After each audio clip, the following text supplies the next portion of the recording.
Well, hello to all of our families of Varsity College, and it is incredible to be standing here saying we are at the end of semester 1 2022. After a fairly, rocky start to the year, we've certainly hit our straps in term 2, and we've finished the semester with both campuses coming alive again with college life, and we're looking forward to that just getting bigger and better as we head into semester 2 for this year. This term we've had a lot of great stuff happening, but most significantly Charlie and the Chocolate Factory, our wonderful musical that was held earlier this term. It brought the entire campus, both campuses alive, and the weekend of shows that were put on back in May were just a highlight for me and will be for this year. It's been great to see the expertise and talent of our staff and our students who just shone on the stage. So it was fantastic to have our musical back this year.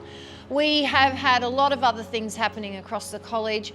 We were very fortunate as a college to learn from the amazing Dylan William, who is an internationally acclaimed researcher of education, and he was in Australia for a week and got to spend 2 days with us on the campus, and that was fabulous for our staff to learn from him. We've also had students participating in fanfare.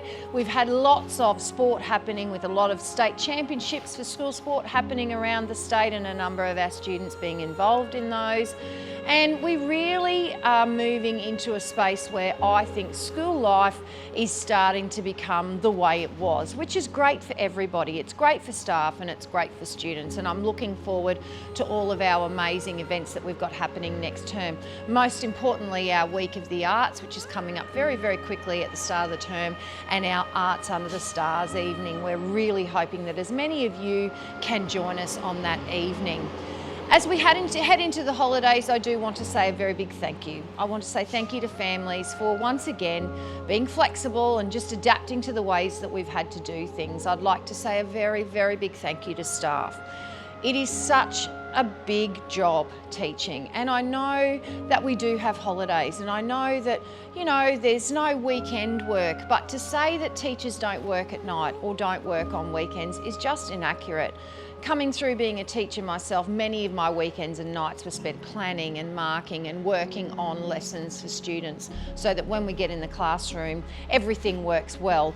But it is a job that we all love, and we're very fortunate that we're doing something that we love, and that's being in the classrooms with your children. So finally, thank you to students. Thank you for working with teachers and making sure that each time when you step into the classroom, you're doing your best. Our expectations are high. We are not going to bring them down, and we need to keep our standards high, and that's something that we are continually working on. And I know we've had a few issues around some things happening in our toilets, and we work through that, and I don't want our community to think that we don't do anything about it, and it's difficult navigating them. Sometimes we don't always get it right, but at all times we're doing our best. We never consciously make decisions to do our worst or do the worst thing for students. So really want to thank our community for working with us and having a level of understanding around the things that we've got to try and do each and every day in this school. Speaking of that, as we head into next semester, we are trialling our Friday afternoon 12:45 p.m. finish. Now, I want to thank the community. Overwhelmingly, there has been support for this initiative in our school. Many schools throughout the state, many schools on the Gold Coast run this model, and it's an opportunity for families to have a bit of balance. It's an opportunity for students to, yes, go home and study, but some students have said, "Miss, can I pick up an extra shift at work? Miss, can I go to the gym? Miss, can I sit at home and have a little bit of relaxation time?" It's your time. What we're saying to students and families is use this time that suits you best. Many families are still asking questions around, what if my child can't leave at 12:45? We will have the study centre open. That will be open from 1:15 until 2:25. School buses will run as normal. You can pick up younger siblings from the primary campus as normal. There really is no reason for parents to be concerned about students not being able to leave school early. They don't have to. They can stay with us in the study centre from 1:15 until 2:25.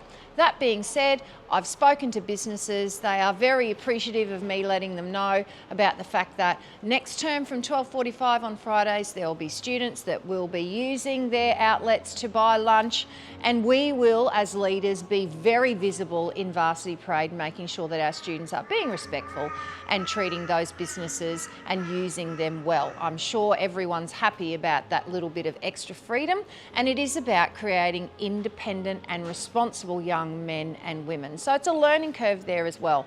I'm not going to say we're going to get everything right, and we are doing a 6-month trial. This is really about making sure that we have a look at any of those issues. We've done as much as we can now. Now it's about getting on the ground and working out what are the issues that we've got when we're in the midst of running out the 12:45 finish. I'm really looking forward to next term. There's been so much that we've completed this term and this semester, and now in semester 2 we're looking forward to continuing to get on with it. Yeah, year 12s are having a big term next term, culminating on the last day of term 3 with their formals. So that's an amazing event for them for their final school year, and certainly a milestone event, and I'm looking forward to that. Until we come back next term, folks, enjoy your winter holidays. Take time to rest and relax, and I hope that students get some downtime. I understand that we're still battling a little bit of sickness and ill health, so certainly I hope that all families stay healthy and stay well and stay safe over our holiday break, and I look forward to seeing you back for term 3. Thank you, everybody.